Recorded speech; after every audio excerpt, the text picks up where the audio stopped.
CPM-ലോ കോൺഗ്രസിലോ ഒക്കെ സ്ത്രീകൾക്ക് വളർന്നു വരണമെങ്കിൽ അതിന് ശക്തമായി സപ്പോർട്ട് ചെയ്യുന്ന ഒരു നേതൃനിര ഉണ്ടാവണം, സ്പോൺസേഴ്സ് ഉണ്ടാവണം, അല്ലെങ്കിൽ നിൽക്കില്ല. പുരുഷന്മാർക്ക് ഫൈറ്റ് ചെയ്ത് വരാം, സ്ത്രീകൾക്ക് അങ്ങനെ ഫൈറ്റ് ചെയ്ത് വരാൻ വളരെ ബുദ്ധിമുട്ടാണ്. അങ്ങനെ ഫൈറ്റ് ചെയ്ത് വന്ന ഒരാളാണ് ഗൗരിയമ്മ.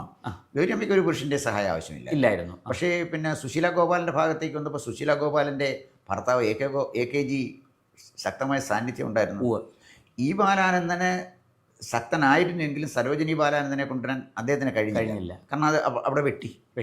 അതാണ് ഞാൻ പറഞ്ഞത്, ശക്തമായ ഒരു ഗോഡ് ഫാദർ ഉണ്ടെങ്കിൽ മാത്രമേ CPM-നുള്ളിൽ പ്രത്യേകിച്ചും സ്ത്രീകൾക്ക് വളർന്നു വരാൻ കഴിയും. അല്ല, കോൺഗ്രസിനകത്തും അങ്ങനെയാണ്.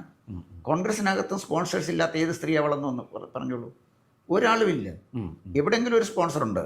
കൃത്യമായ സ്പോൺസർ ഇല്ലാതെ ശരിക്കും ഇന്ദിരാഗാന്ധി പോലും അങ്ങനെ ആയിരുന്നു എന്ന് നമുക്ക് കരുതാം. അതെ, ഇന്ദിരാഗാന്ധി സിൻഡിക്കേറ്റ് സ്പോൺസർ ചെയ്ത ആളല്ലേ. അതെ, കാമരാജ് നാടാരും SK പാട്ടീലും നിജലിംഗപ്പായും അടങ്ങിയ ഒരു സിൻഡിക്കേറ്റാണ് ഇന്ദിരാഗാന്ധി സ്പോൺസർ ചെയ്ത് അവരുടെ കയ്യിൽ നിൽക്കുമെന്ന് വിചാരിച്ച്.